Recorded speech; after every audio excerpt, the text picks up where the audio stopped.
you, Michael. Welcome, everyone. This is Taos United Community Church, and we have some people who've never been here before. We welcome you. We know that you're here for Lucy, and we're glad that that's true. And yes, so we invite you to enjoy this service. Know that everything is available to you, no matter what you believe, what you used to believe, what you'll never believe again. This house of prayer belongs to you because you're here. And so we welcome you and we hope you have a good time. And also every Sunday we have some goodies next door at the fellowship hall. So, please feel free to enjoy that too. And that way we'll get to know you a little bit, which will be nice. So thank you. Okay, so we have a couple of announcements today. Rinda has one.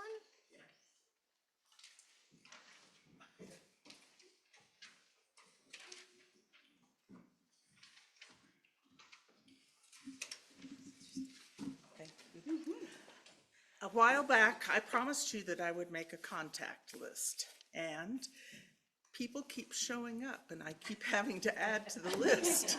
So it took me a while to get caught up, but I was till today. And now there are new faces, but it will be in the back. This is the first edition.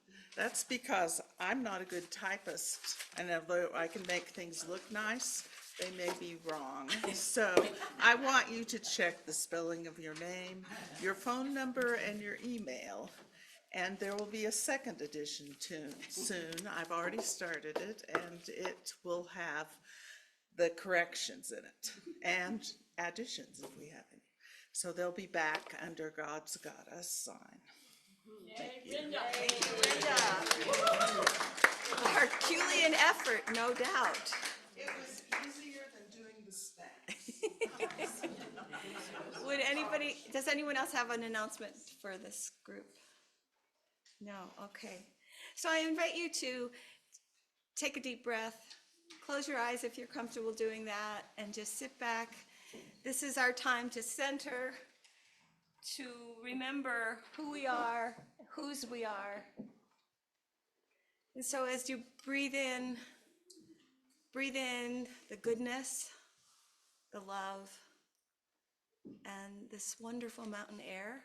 And as you breathe out anything that gets in the way of your fully being here right now.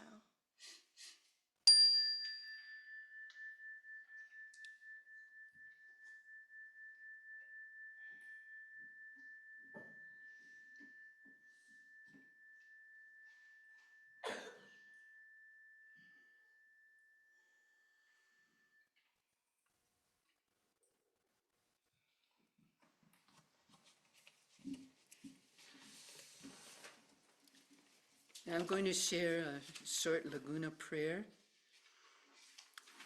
I add my breath to your breath, that our days may be long on this earth, that the days of our people be long, that we shall be as one person, and that we finish our roads together. We also have a tradition of candle lighting, so I will proceed to light one candle and put it in one of these bowls, bowls of sand that have been set up for us. And I welcome you to, we will be singing a song, and I welcome you to come up and think of what's on your mind and light the candle and place it in the sand. And the song that we are singing is the Canticle of the Turning, which is number 2 in your songbook.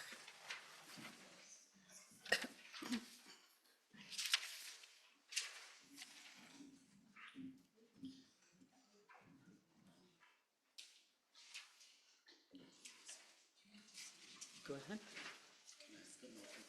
Oh, of course.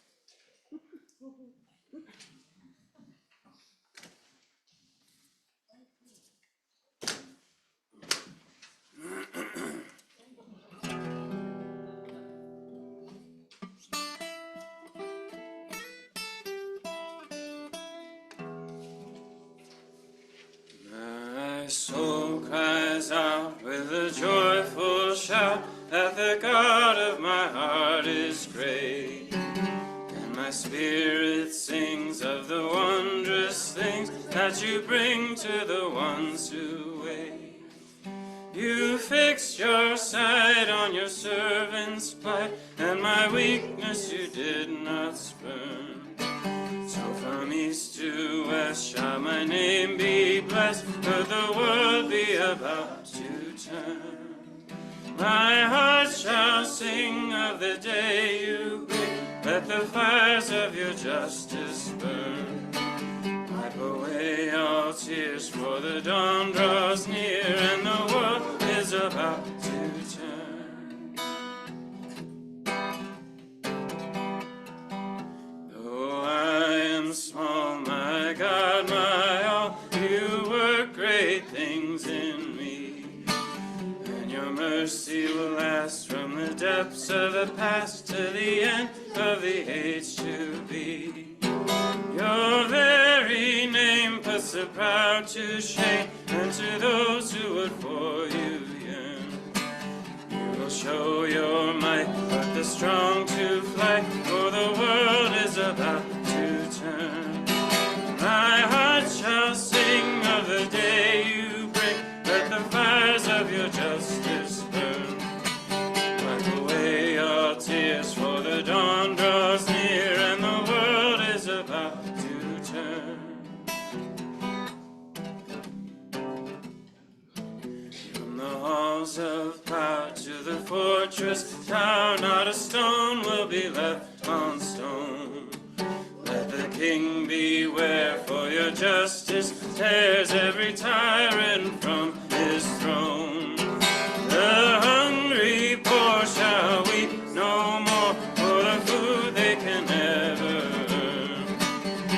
The table spread, every mouth be fed, for the world is about to turn. My heart shall sing of the day you bring, let the fires of your justice burn. Wipe away all tears, for the dawn draws near, and the world is about to turn. Though the nations rage from age to age, we remember who holds us fast. God's mercy must deliver us from the conqueror's crushing grasp. This saving word that our forebears heard is the promise which holds us bound, till the spear and rod can be crushed by God, who is turning the world around. My heart shall sing of the day you bring, let the fires of your justice burn. Wipe away all tears, for the dawn draws near, and the world is about to turn. My heart shall sing of the day you bring, let the fires of your justice burn. Wipe away all tears, for the dawn draws near, and the world is about to turn.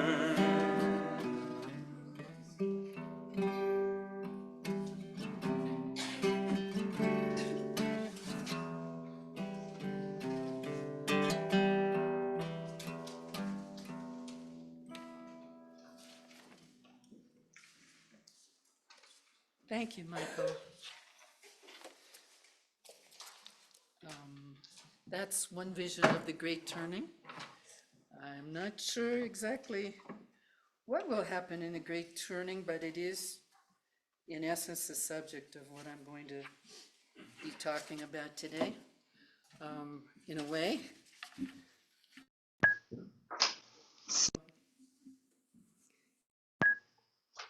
I was asked to tell my story, who I am, how I came to have the views I have, etc., and what moves me in the world. And I decided to structure it around a couple of questions that I ask myself. And so I'm going to pose a question and the answers that I come up with as I reflected on my life. And then we're going to have a set of readings that will kind of put that into a context. And then I'm going to discuss how I came to have a feeling of well-being and strong faith, which was not how I started out in my life. And I'd like to share some of that with you as well, and then a context, some readings that will put that in context. So probably the most important formative experience of mine was that when I was 2.5, my brother drowned. And he was the closest one to me. He was 5. And he and I were playing with my father in a creek before the lake. Lake Cayuga is very cold. It's one of the Finger Lakes, and it's very deep and very cold. But early in the summer, people go swim in this creek. And my brother disappeared, and everyone went in to try to find him, and they were able to. I went with my older brother to look at some construction that was happening nearby, and when we came back, they had found him and were pulling him out of the water. My mother came to us at home, and I remember sitting on the end of the dining table while she told us that they hadn't been able to save him. You know, they'd taken him to the hospital and they hadn't been able to save him. But interestingly enough, my family didn't really talk much about him and just tried to go on as though nothing had happened. I had shared a room with him with bunk beds, so the top bunk came off, and I was supposed to go to sleep in the bottom bunk. And as I recall it, no one actually held me in bed. You know, I was 2.5, and I wasn't physically, my family was not very physical. I mean, obviously my parents gave birth to a total of 5 kids, so they must have been doing something. But my father gave my mother a peck on the cheek every morning when he went to work, and once a week when the New Yorker came, he had his arm on the back of the sofa while they perused the New Yorker, especially looking at the jokes in the New Yorker every time it came.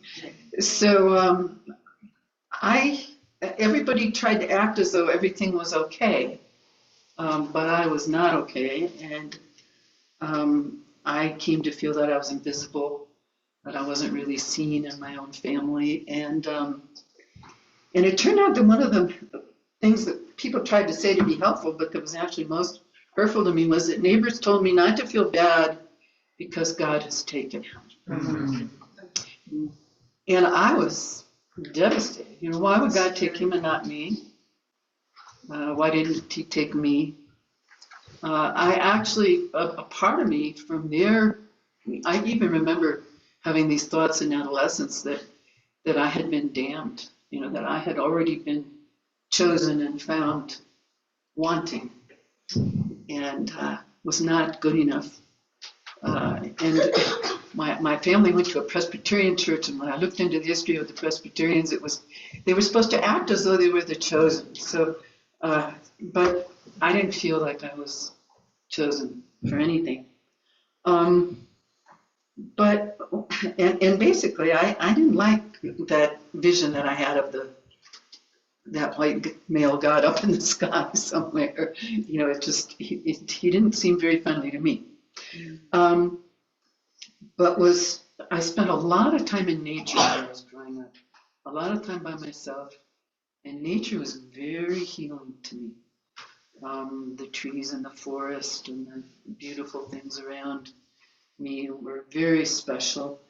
And I also found that I had an unusual capacity for very intense and painful empathy, which also felt like it set me apart from other people. I just was strange in these ways. At age 6, we lived in Venezuela for a year, and I felt a lot of pain when I played with the maid who worked at our house, her daughter, and I played together sometimes, and she had no dolls. And so I gave her 6 of my dolls, and my mother was furious with me, but that's just what I did.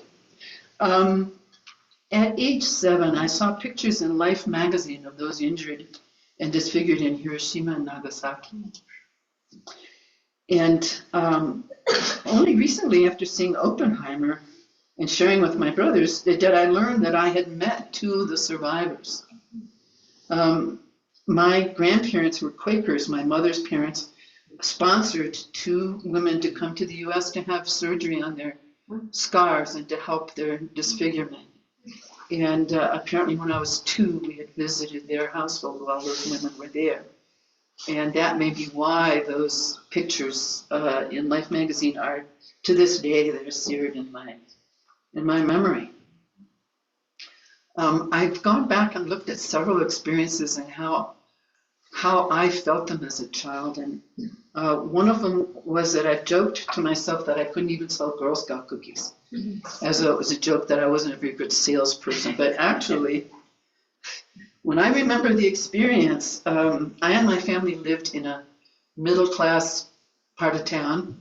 And if you go down a hill, the closest homes that were in my Girl Scout territory were down a long hill, and they were shacks along a creek. And I remember going up to a door and knocking. When the door opened, I asked, would you like to buy a box of Girl Scout cookies? And a wave of shame just hit me. Like, it was just intense. It wasn't because somebody said anything. It wasn't because they said, well, we can't do that, or sorry, not to. I don't even remember what they said. But I knew that they didn't need Girl Scout cookies. They needed food for their kids and clothes for their kids and all of that. And I just couldn't go sell Girl Scout cookies, even though all the other little girls were selling Girl Scout cookies, but I couldn't do it. At age 9 and 10 and 5th and 6th, I skipped 2nd grade, which is why I was in 5th and 6th grade, age 9 and 10. I couldn't duck and cover. And for those of you who were not alive during that period of time, we were supposed to get when there was an air raid. So this is kind of like a fire drill, but not. In an air raid, they would ring the bell at the school, and you were supposed to get down under your desk and kneel and bend over and put your hands on the back of your neck as though that was going to protect you from a nuclear blast. Because it was a time when the Cold War was going on and people were very afraid and building bomb shelters, and they thought that anything could happen. I knew instinctively that we were being taught to fear and hate Russians. And I was sure that even if the Russian government were super bad guys, that there were a lot of Russians that were just like me and my family. And I just couldn't do the whole duck and cover thing. And I couldn't really explain it to anybody, but basically I was sent to the principal's office every time that we had an air raid drill in 5th and 6th grades. And I think after that was when we went to Peru or something, but because it didn't happen when we were in the other higher grades of school. But basically ducking and covering didn't work for me. Luckily at age 11, I spent some time with a family on Nantucket Island. It turns out I learned later from family members that my mother had been having a nervous breakdown that summer. And I think my older brother and sister were away at camp or whatever, and they were quite a lot older than I. And I had a younger brother by this time, John, who happens to be, I see his name on Zoom. John is attending. Welcome, John. So essentially, I'm sure he wasn't the cause of the nervous breakdown. He was just the youngest one who could stay on board while the other kids were shipped out. And my grandparents had a beach cottage on Nantucket, and for a month, I stayed with him as an 11-year-old to kind of help take care of their 2 daughters, one of whom was 6 and one of whom was 8, I believe. And I don't even remember the specific interchanges, but I just knew that these were the first people I had met who really saw me for who I was. And so I spent a month with, and embraced in a family and with a mother and father in that family who treated me and considered me as an acceptable human being and like them, and I wasn't some strange whatever. So that was incredibly healing. And in terms of my spiritual travels, at age 12 and 13, I put off joining a church and I went to worship in numerous churches. And I was really on a quest. And I went to Catholic services and even a synagogue and shared Shabbat in Peru. And actually, that was a very moving community. The Jewish community were people, a generation who had come over to escape World War II or survivors in some way, shape, or form. And I really enjoyed the intensity of that congregation. And I enjoyed all the ceremony in the Catholic Church, and the incense and the singing, and it was beautiful. But the other kids in Peru said, well, if you're not baptized in the Catholic Church, you can't go to heaven. And I said, well, that seems rather strange to me, but I'll go talk to the priest. So, as a 13-year-old, I'm going to talk to the priest and say, do you really believe that someone is destined to not be able to go to heaven if they're not baptized in the church? And he said, well, yes. And I said, well, bye-bye. Yeah.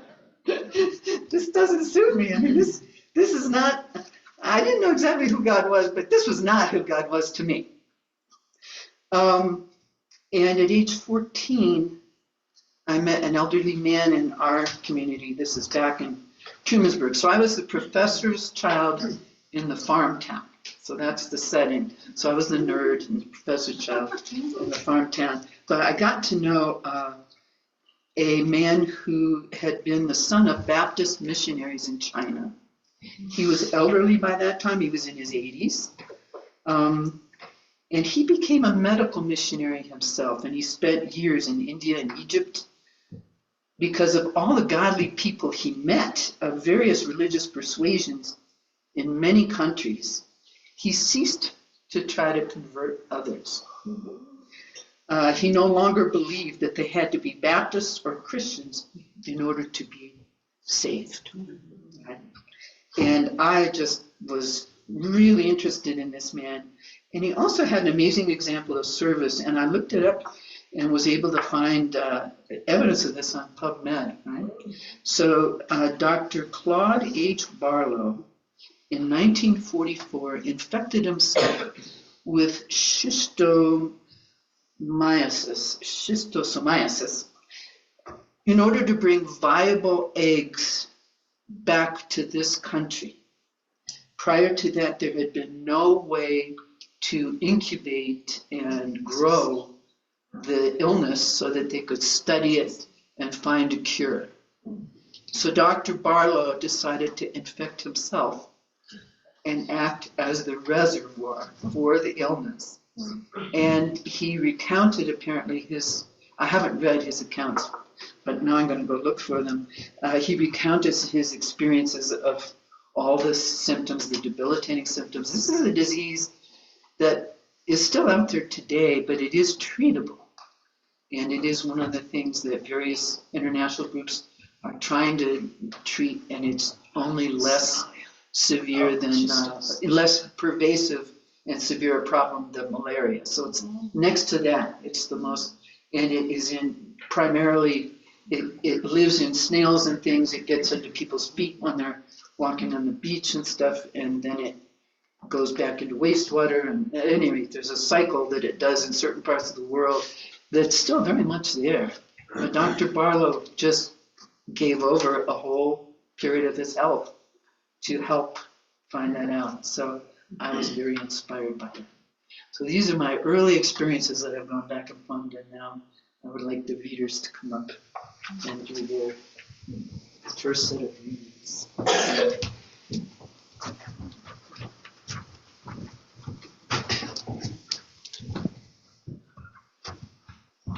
This is by Jiwa Woodbury. Unfortunately, it seems all too predictable that a freedom-loving, gun-toting, substance-abusing, individualist country like America will approach the end of life as we know it with a fair amount of antisocial pathology, transposing the breakdown of our life support system into a breakdown in the social order, with many responding to the existential threat with paranoia and hostility, deciding it's every man for himself, or alternatively, seeking security in a like-minded militia and religious cults.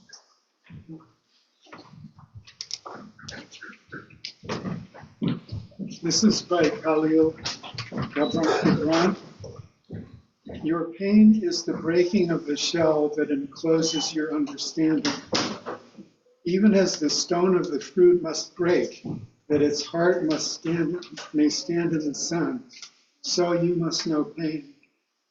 And could you keep your heart in wonder at the daily miracles of your life, your pain would not seem less wondrous than your joy. And the next one is by China Galland.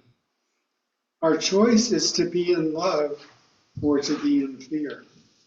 But to choose to be in love means to have a mountain inside you, means to have the heart of the world inside you, means you will feel another's suffering inside your own body, and you will weep.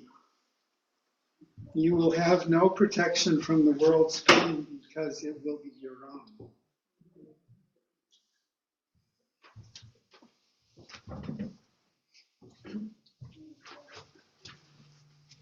And this is from Eugene T. Gendlin. What is true is already so. Owning up to it doesn't make it worse. Not being open about it doesn't make it go away. And because it's true, it is what is there to be interacted with. Anything untrue isn't there to be lived. People can stand what is true, for they are already enduring. And from Llewellyn Vaughan Lee. The world is not a problem to be solved. It's a living being to which we belong. The world is part of our own self, and we are part of its suffering wholeness. Until we go to the root of our image of separateness, there can be no healing. And the deepest part of our separateness from creation lies in our forgetfulness of its sacred nature, which is also our own sacred nature.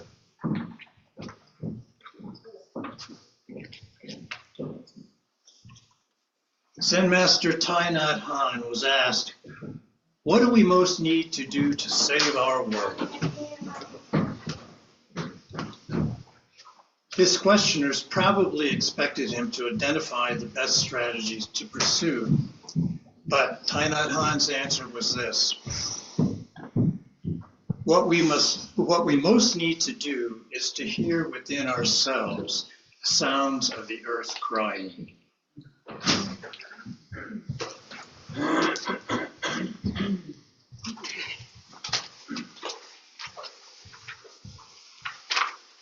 As I was preparing this talk, I decided to get a book that we had had previously, but I couldn't find. It's called Coming Back to Life, and it's by Joanna Macy and Molly Brown, and it's an updated guide to the work that reconnects. So all of the readings are coming out of this book, and they helped me put what was happening and what I wanted to talk about in context to share it with you all.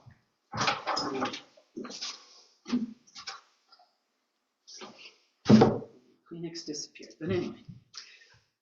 All right, so how did I come to have a feeling of well-being and strong faith in the power of healing and hope for the universe despite evidence of peril and danger in how we treat each other? Thank you. One of my most intense nature and spiritual experiences was at Machu Picchu. At age 13, we went there, and there were no guard gates. The trains came in at 10 and left at 2, and there were a few hotel rooms that you could stay overnight. We stayed overnight. And I was able to wander around Machu Picchu by myself at dawn and dusk when there was no one else around. And I felt like I could turn a corner and go back 1,000 years. I felt like I could touch the people that had lived there and what that site was for them and feel that.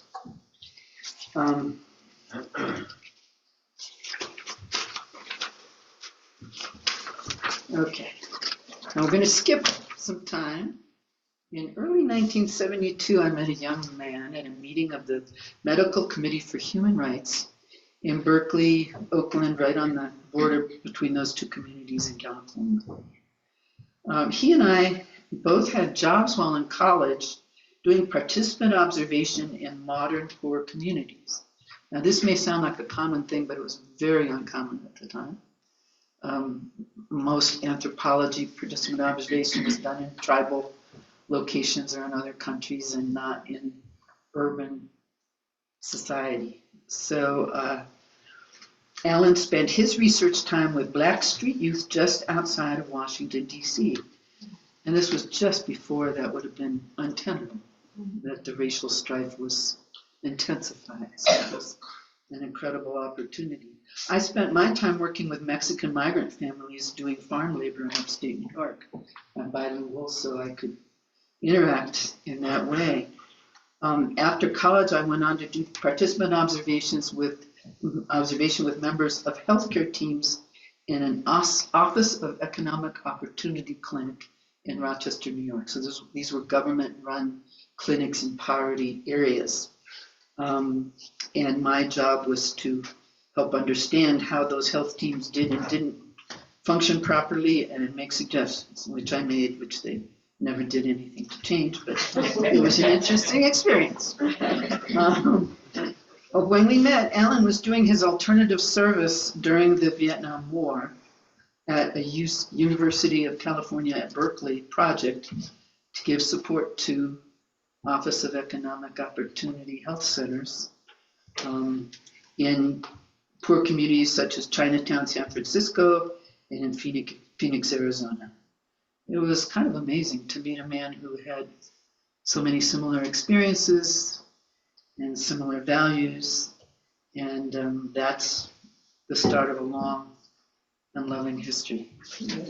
And for me, it was very, very healing to watch him give to our children the love that and the affection that I had never known. And I could participate with him in creating the kind of family that we had not had. In other words, not passing along the dysfunction that we experienced. And I've asked my daughter's permission to place a photo back at the back of the church. So the photo on the little table back there is of my husband holding my daughter against his chest, skin to skin. And it is an example of what felt so healing to me. And another very moving experience was when our daughter Andrea was born. The next day, the pediatrician heard a heart murmur. We learned from a pediatric cardiologist that our daughter had a moderate-sized hole in her heart between the pumping portion and the oxygenating, the right and left side. And she had to lie on her side to sleep with her back arched to get enough oxygen because there was backflow into her lungs when the heart pumped, because it wasn't all going out in the right direction. We did everything we could, including energy healing, to help Andrea's healing. And I had a strong feeling that she also had access to healing energy within. She didn't want anything to hold her back. I got permission to take Andrea to my chiropractic school classes so that I could nurse her. She became the class mascot. A month later, the hole in her heart had become much smaller, and in 6 weeks after birth, the hole was gone. The cardiologist had never seen such a thing. We thought it was simply a matter of when she would go into heart failure. And at that point, I would have to leave school and take care of her. And she would have to have surgery. But she, in fact, healed her heart with some help. Who knows where all the help came from. But it was wonderful. And one of the other formative experiences, which was both painful but also inexplicable in a good way. In 1989, while living in Maryland, I came home from work in my chiropractic practice on the Friday before Palm Sunday with a sore right shoulder. By the next day, I couldn't move my arm. I was in tremendous, tremendous pain. I couldn't work. I didn't work the entire next week. By several days into the next week, a friend of mine who was a child psychotherapist came over and she said, you don't know what started this. You don't really know what's going on, and nothing's touching this. So let's look at it another way.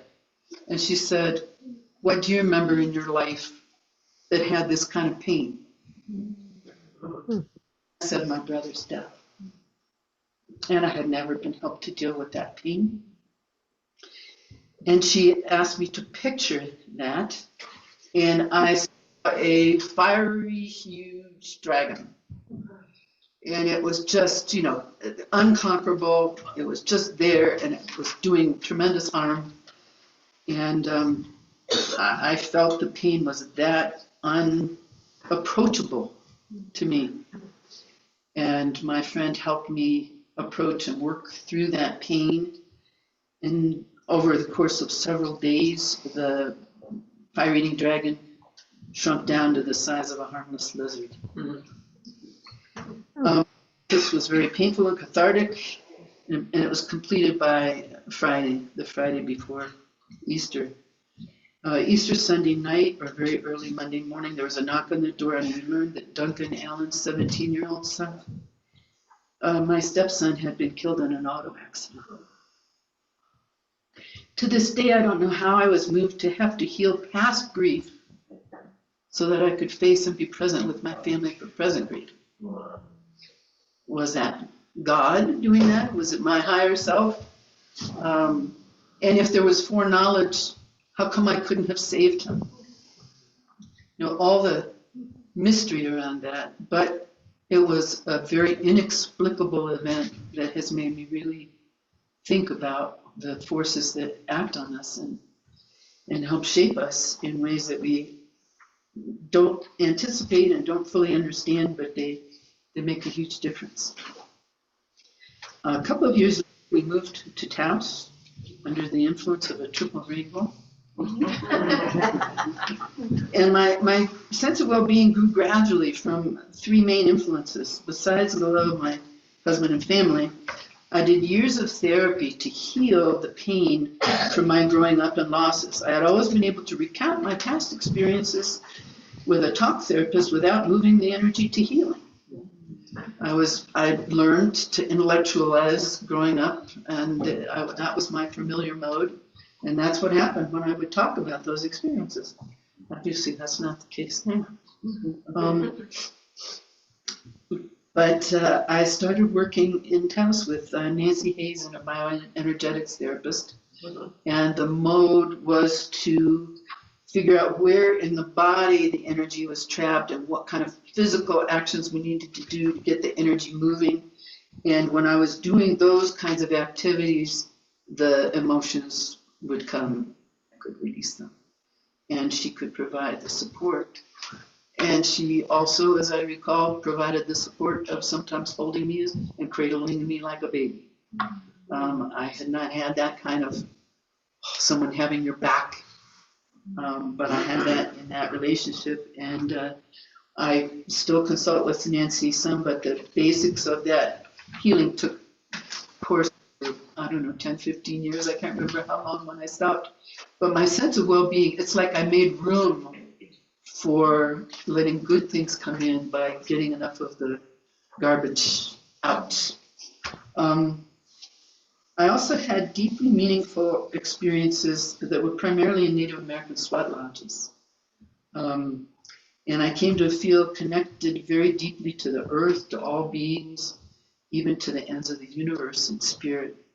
I came to learn from and trust Pat McCabe, and Pat had planned to be here today, but something must have come up. But she was one of those people who led sweat lodges and did teachings in sweat lodges, and always took care of the people. Sometimes I would go to a sweat lodge with someone who just wanted to see what people could go through and test us, and that was not my idea of a helpful sweat lodge.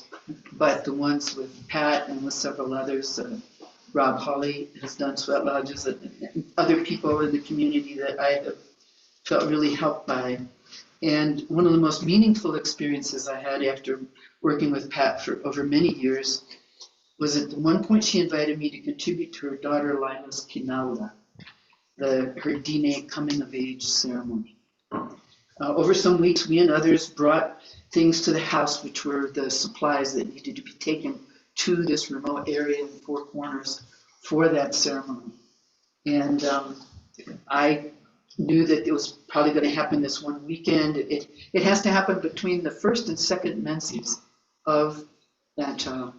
So basically, the community has to be prepared and ready to roll when the time comes. And they were. And I dropped everything off in the latter part of that week, where I knew it was going to happen that weekend. And Pat handed me a map. She said, "This is how you get to the ceremony site." And I was so touched because I had no idea that I was going to be invited. I canceled all my patients the next day and left town and spent the weekend. And what was most amazing to me, I mean, the whole thing was incredible and would take a long time to tell you about. But what was most amazing to me was that elders in the tribe sat together all night in the Hogan, telling stories and singing songs and welcoming this 14-year-old into her womanhood. And the value that they placed on this young woman was so beautiful and so different. I mean, when I brought up that I had my first period, my mother and my grandmother happened to be present because it was just around Christmas time. And they kind of laughed and cackled and said, "Well, you think it's wonderful now, but just wait." And that was the extent of my welcome. But this was totally different and totally supportive and healing to me as well as to this young woman. And then every day I look at Taos Mountain and beautiful surroundings have also been very healing to me. So those are the main influences. In my 43 years as a chiropractor, I've come to feel that the energy released when restrictions in the body let go, I've come to feel the energy released when the restrictions in the body let go and there is more aliveness in the body. I feel this possibility for healing in my own skin. I do not have a fixed idea of a deity or an afterlife. I have no name for what I connect with, but I feel a deep optimism because I can feel what is real, where truth and beauty lie, and what we can build on in community. I know that I and many others will face many trials, and I am aware of the peril we may face on this earth, but I believe that love is stronger than hate. And then I'm having 3 more meetings to complete this thing.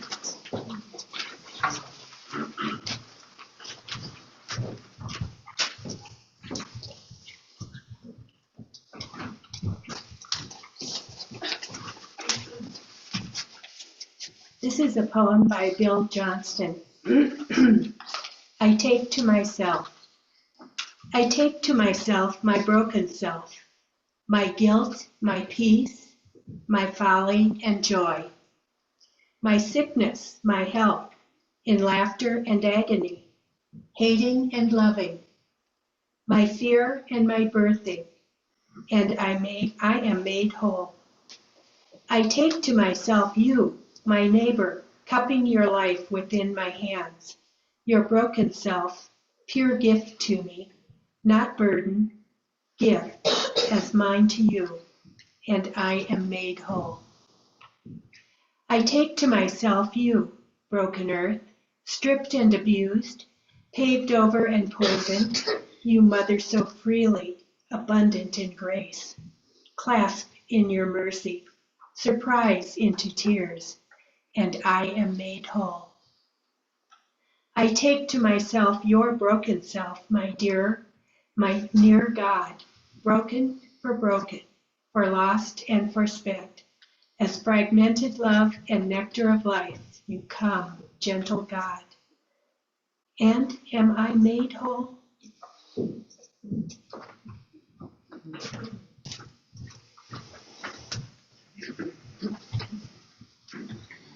We lie in the lap of immense intelligence, which makes us receivers of its truth and organs of its activities. Ralph Waldo Emerson.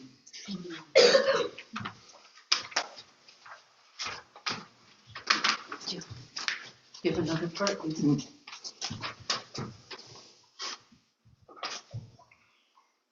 Our leaders got confused, so we are all leaders now.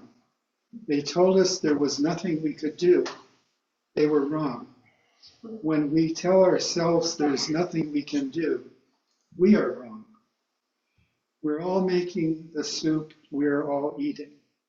We're all weaving the cloth we're all wearing. By Ann Herbert and Paloma Pavel.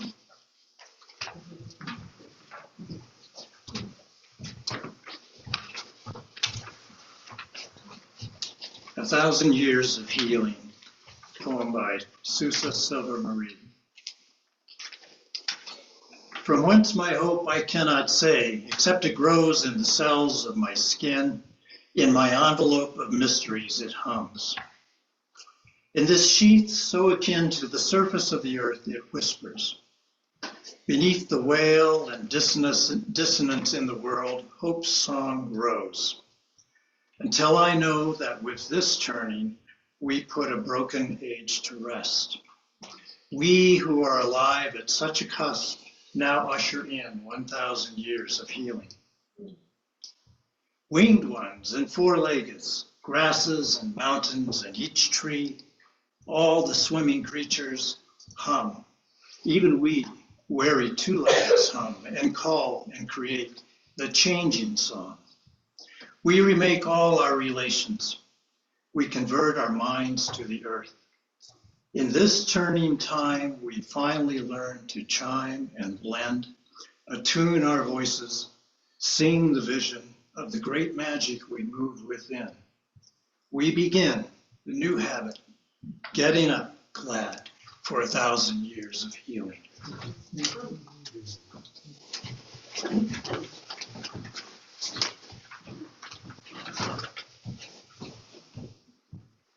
And now we take 2 minutes in silence to just be with all that we have received.